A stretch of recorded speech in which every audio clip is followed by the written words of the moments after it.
Hi everyone and welcome to TV Connection. I'm Selena Lee and our guest today is the founder and CEO of Red Mango, Dan Kim. Dan has been instrumental in building the Red Mango brand from coast to coast and as a result has received many awards, including being named as one of the outstanding 50 Asian Americans in business. Welcome to the show. Thank you so much for being here with us today. Thank you especially for taking a time out of a very busy schedule to be here with us. So you graduated from UC Berkeley where you studied business as an undergraduate student and then you started your career in finance. So can you tell me how you went from being an investment banker to an entrepreneur? Well, being a banker was something that I always wanted to do in business school because everyone else was doing it and it was the most competitive field you can get into. But as I started to become a banker and work as a banker, I just didn't feel that sense of achievement and happiness that I thought it would convey upon me.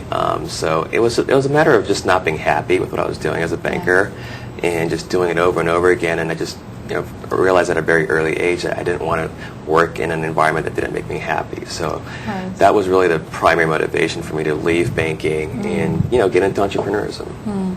So Red Mango was founded in 2002 and now there are 120 stores in the U.S. and the first U.S. store was opened in 2007. Right. So can you tell me how you brought the concept from Korea and developed into one of the fastest growing retailers in the U.S. when despite the fact that Pinkberry already had an established presence and a loyal following? Yeah, there was when we first started the concept here in the States, I realized there was an opportunity for the frozen yogurt industry to be improved and this opportunity to really go through this evolutionary cycle of just becoming more relevant to the way people live. And for us, it was really touching on the fact that people cared more about what they ate and just had a larger concern about being healthier and treating themselves better.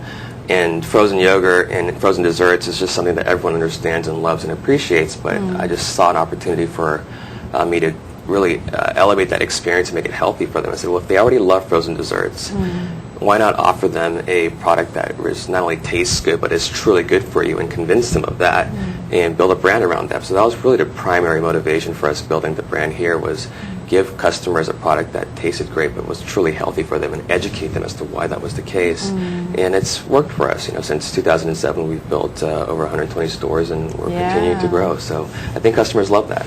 So people call it the yogurt war and you're facing fierce competitions from many other yogurt brands. So how do you set your brand apart from others? Well, I think it just kind of goes back to why we started the brand in the first place, which was our commitment to customers and just listening to what they want and just delivering to them things that are important to the way they live. So for us, our key point of differentiation is our focus on health and just delivering a really good product. But that's a result of us listening to customers. We love listening to what they want, what we think they're going to want, and things that are going to make them happier as customers, which has worked for us, and one of the reasons why we got into the smoothie business last year, and one of the reasons we got into the self-serve business last year. So the key point of differentiation is just focusing on the customer, listening to what they want, and delivering it in a way that just makes us happy, makes them happy. So in one of the interviews you did, you talk about doing what you love and enjoy to be really happy and successful in life. And you left investment banking, which is considered a very cool job for many college students. I know this because I happen to have started my career in investment banking as well.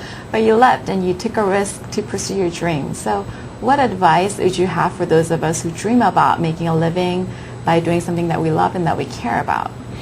My advice is something that I continue to listen to, which is always evaluate where you are in life with your career and go through this process of just testing yourself as to whether or not what you're doing makes you happy, and never stop that process. Because even for me, since I graduated, I've gone through this process of entering something new and then realizing that it wasn't for me. But in order for you to kind of go through that, you got to constantly assess your happiness level and how happy are you doing what you're doing. And once you go through that evaluation process, make a decision, take action. Don't just sit there and live your life in a way that's not going to make you happy. So my advice is just always assess where you are in life and what makes you happy, and take action against what your evaluation is, and do something that truly is going to make you happy in life.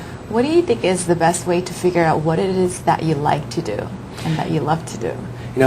For me, it's not being afraid. I think so many entrepreneurs and so many young professionals are afraid, whether it's pressures from their family or pressures from their their friends, or this whole peer pressure of competition, which is especially true in the Asian American, Korean American culture. But just getting rid of that fear factor and not caring what people are going to judge you for, and just trying things that really make you happy is probably the number one thing that I can convey upon people who really want to do things and make themselves happier. Growing up, did you know that you had wanted to become an entrepreneur? No, I didn't, because growing up, your parents want you to be either a professional, whether it's a doctor or a lawyer, or a banker or accountant. These kind of stereotypes. So I didn't really know what I wanted, other than these are what my parents wanted, or these are what my friends are doing. So I didn't know until probably I quit banking and got into entrepreneurism. And entrepreneurism is great because it just allows you to explore so many different things and just be independent or work with other people who are like-minded. So I think breaking away from that mold was the first time I really realized what I wanted to do, and it just gave me a lot of creative and business freedom. What advice did you have for young aspiring entrepreneurs? It's you got to take risks. Entrepreneurship is about taking risk, and it's a whole risk-reward model that you learn in your first business class that you ever take. Right. Without taking that risk and just trying something that you're never going to realize whether or not your idea was successful. So take risks, but do it with other people who share that risk-reward model and interest. Don't do it by yourself. It's really nice to do it with somebody else, whether you fail with that person or you win. There's a nice support group that you get from working with somebody else who shares your passion. So do it with friends, have a support group, Sure. have a supportive family. That I'm sure also is very helpful in achieving any success in life. What's next for Red Mango? So I know there's many plans for expansion, right? Yeah, we're expanding our menu. We got into the smoothie business last year, and it's going to be a key focus for us this year. We got into the self-serve business model, and we're now looking at expanding internationally. We're looking at Mexico and Canada. Well, finally, do you have any last words to share with young Korean Americans who look up to you and hope they can be as successful as you are one day? No, I think it's just always keep your options open, and always connect with people that you admire and want to be like, and don't be afraid to reach out to me or to others that you consider role models, and just ask questions and just always change. You got to always evolve, and that's I think the best way to succeed. So changing the environment, changing your experiences, people and people you connect with is really the best recipe to success. Right, and I think it's great that you're serving as such a good role model for a lot of Koreans and Asian Americans, because frankly we don't have a lot of very successful young entrepreneurs who are Asian. Yeah. And recently in one of the magazine articles I read, and they said Korean people, Asian people stop really wanting to achieve after school's over. So Right.